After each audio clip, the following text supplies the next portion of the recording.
A guerra empurra a ciência para lugares onde a ciência nunca deveria ir.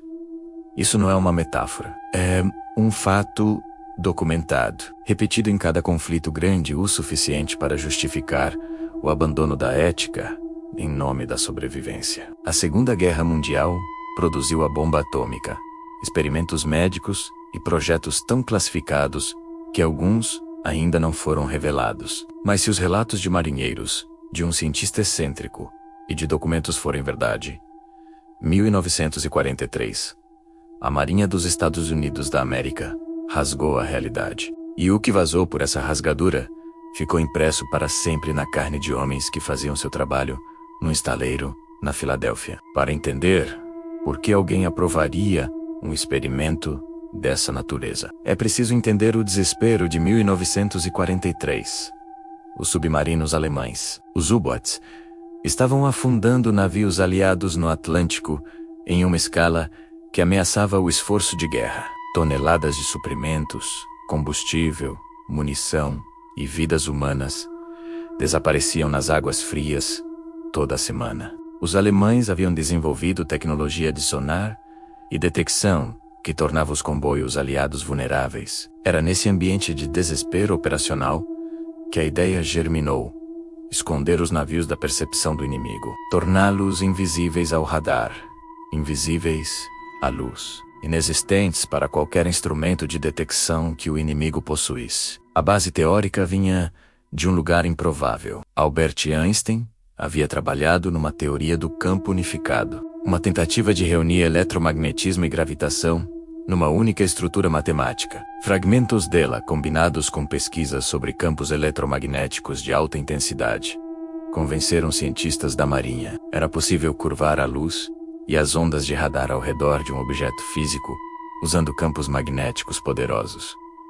O objeto se tornaria transparente, um navio de guerra que o radar inimigo simplesmente ignoraria, como água contornando uma pedra. O C.S. Eldred era um destroyer de escolta recém-comissionado, adequado para o experimento. Seus sistemas elétricos podiam ser adaptados e tinha espaço para abrigar os enormes geradores eletromagnéticos. A tripulação a bordo, naquele dia de outubro de 1943, não sabia completamente ao que estava sendo submetida. Alguns relatos sugerem que os marinheiros foram informados de que participariam de um teste técnico classificado. Nenhum deles tinha condições de imaginar o que os campos ativados fariam com a matéria, o espaço e seus próprios corpos. Quando os geradores foram ligados, o primeiro efeito foi o som. Um zumbido de baixa frequência, sentido primeiro no externo e nos dentes antes de ser ouvido, escalando gradualmente até se tornar um rugido, que impregnava o ar, o metal do convés, os ossos de todo homem a bordo ou nas proximidades do estaleiro. Testemunhas em terra descrevem o ar ao redor do Eldred começando a distorcer, como o calor que sobe do asfalto, mas mais intenso, mais errado, com uma qualidade que nenhuma descrição natural consegue capturar adequadamente.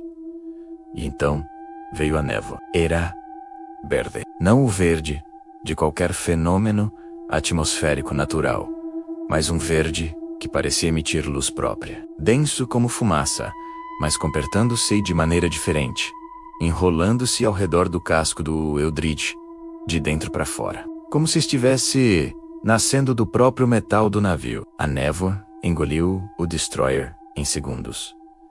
E então veio o clarão. Azul é branco intenso, o suficiente para deixar marcas visuais temporárias nos olhos de quem estava observando da doca. Um clarão que durou uma fração de segundo e depois apagou tudo. Onde o USS Eldred havia estado, havia apenas água. O navio havia desaparecido. Se você sente aquele arrepio nas costas quando descobre que projetos militares secretos foram muito além do que qualquer governo admitiu publicamente, deixa o seu like agora. Esse tipo de história não é contado em livros didáticos, e é exatamente por isso que precisa ser contado aqui. Os relatos divergem sobre quanto tempo o Eldred ficou ausente. Alguns dizem minutos, outros dizem que foram horas. Há uma versão que afirma que o navio reapareceu brevemente no porto de Norfolk, na Virgínia, a 450 quilômetros de distância. Antes de retornar a Filadélfia, o que implicaria não apenas invisibilidade, mas teletransporte, uma possibilidade que empurra a história para territórios que a física convencional se recusa a habitar. O que todas as versões concordam é no que aconteceu quando o navio voltou. O Eldrid reapareceu na água exatamente onde havia estado. A névoa verde estava dissipando. Os geradores haviam sido desligados ou haviam falhado, dependendo do relato. E das docas, as equipes que se aproximaram de barco para verificar o estado do navio ouviram, antes de qualquer outra coisa, os sons, gritos humanos, vindos do convés. O que as equipes de resgate encontraram quando subiram a bordo foi algo para o qual nenhum treinamento militar ou médico havia os preparado. Parte da tripulação estava em catatonia completa. Sentados ou deitados onde estavam, olhos abertos e vazios, não respondendo a nenhum estímulo verbal ou físico. Outros andavam em círculos, repetindo palavras sem sentido. Alguns estavam em combustão espontânea, um fenômeno que a ciência convencional ainda hoje não consegue explicar. Homens vomitando de maneira incessante, o organismo tentando expelir algo que não era possível expelir, porque não estava no estômago. Estava em cada célula. Mas o horror central, o detalhe que aparece em todos os relatos independentes, e que nenhuma explicação racional conseguiu absorver, estava em pontos específicos do convés e dos compartimentos internos do navio. Vários marinheiros haviam sido fisicamente fundidos ao casco de aço do Eldrid, não presos por equipamento ou por destroços, fundidos. Braços entrando no metal sólido do convés e terminando do outro lado, como se o aço fosse algo que a carne havia atravessado. Pernas inseridas em paredes de metal até a coxa. Em pelo menos um caso relatado, um homem com metade do torso dentro de uma estrutura de aço, que havia se solidificado ao redor dele como se sempre tivesse estado ali. Alguns estavam mortos, outros estavam vivos. Os que estavam vivos estavam gritando. A fusão de tecido biológico e metal inorgânico é impossível dentro dos parâmetros da física e da química. A carne não atravessa o aço. O aço não envolve a carne, como líquido que solidifica. E ainda assim, era exatamente isso que estava diante das equipes de resgate. Um argumento visual, auditivo e olfativo contra tudo que se supõe possível. Gritando de dentro de um metal que não deveria ser capaz de conter nada vivo. A marinha fechou a área imediatamente. As testemunhas civis que haviam observado o desaparecimento do navio foram abordadas individualmente. Os marinheiros que sobreviveram com capacidade de comunicação foram submetidos a processos que os registros disponíveis não descrevem com precisão, mas cujos resultados são documentáveis.